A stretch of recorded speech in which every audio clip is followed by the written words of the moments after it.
Assalamualaikum warahmatullahi wabarakatuh. Di sini kami kelompok 5. Saya Izatul Kafi NPM 196900024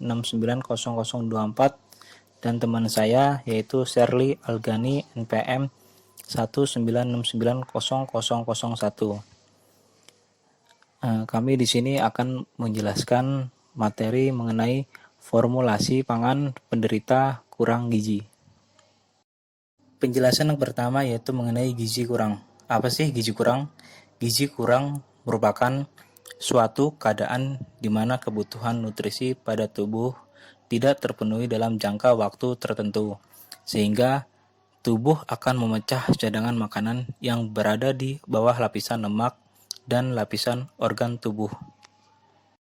Kemudian terdapat klasifikasi gizi kurang. Yang pertama, gizi baik adalah apabila berat badan bayi atau anak menurut umurnya lebih dari 89%. Yang kedua, pada KMS atau Kartu Menuju Sehat yang digunakan untuk pemantauan status gizi balita di posyandu yang menunjukkan status gizi baik pada balita adalah bila berat badan berada pada pita hijau. Kemudian yang ketiga, gizi kurang. Gizi kurang adalah apabila berat badan bayi atau anak menurut umur berada di antara 60,1% sampai 80%. Kemudian yang keempat, gizi buruk, yaitu apabila berat badan bayi atau anak menurut umurnya 60% atau kurang. Selanjutnya, penyebab gizi kurang. Yang pertama itu lingkungan yang kurang bersih sehingga anak mudah sakit-sakitan. Karena sakit-sakitan tersebut anak menjadi kurang gizi. Kemudian yang kedua, kurangnya pengetahuan orang tua terutama ibu mengenai gizi. Yang ketiga, kondisi sosial ekonomi keluarga yang sulit.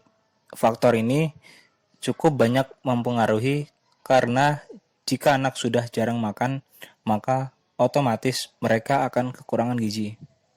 Yang keempat, selain karena makanan, anak kurang gizi bisa juga karena adanya penyakit bawaan yang memaksa anak harus dirawat.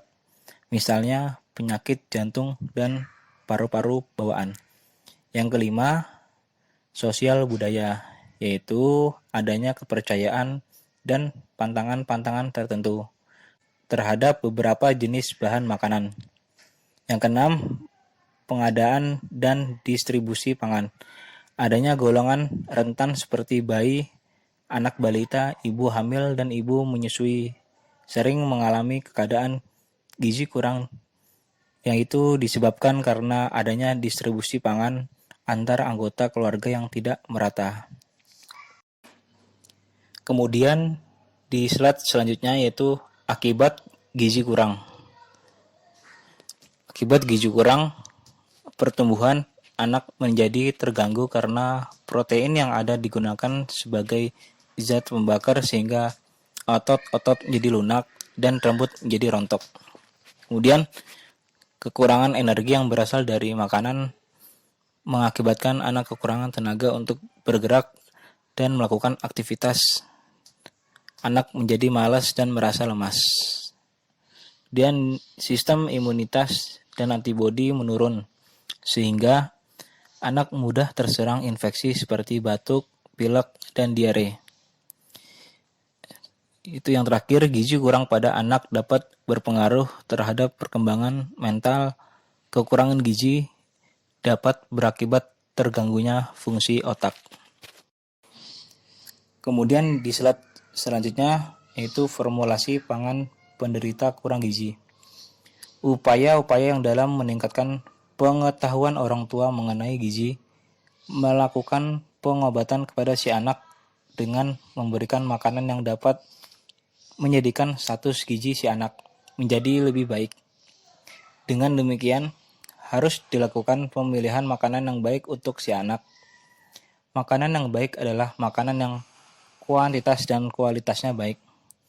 Makanan dengan kuantitas yang baik adalah makanan yang diberikan jumlahnya sesuai dengan kebutuhan si anak dan makanan yang berkualitas baik adalah makanan yang mengandung berbagai zat gizi yang dibutuhkan si anak. Selanjutnya, terdapat tata laksana pada penderita gizi kurang. Yaitu yang pertama tingkat rumah tangga, yaitu ibu memberikan aneka ragam makanan dalam porsi kecil dan sering kepada anak sesuai dengan kebutuhan. Kemudian teruskan pemberian ASI sampai anak berusia 2 tahun. Pada tingkat posyandu, ibu dianjurkan memberikan makanan kepada anak di rumah sesuai usia anak. Selanjutnya, makanan yang diberikan dibuat dari bahan makanan setempat atau lokal dan bahan makanan mentah berupa tepung, beras, atau tepung lainnya, yaitu seperti tepung susu, gula minyak, kacang-kacangan, sayuran, telur, dan lauk pauk lainnya.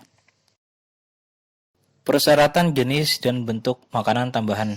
Yang pertama, makanan tambahan pemulihan diberikan untuk memenuhi kebutuhan gizi balita sasaran.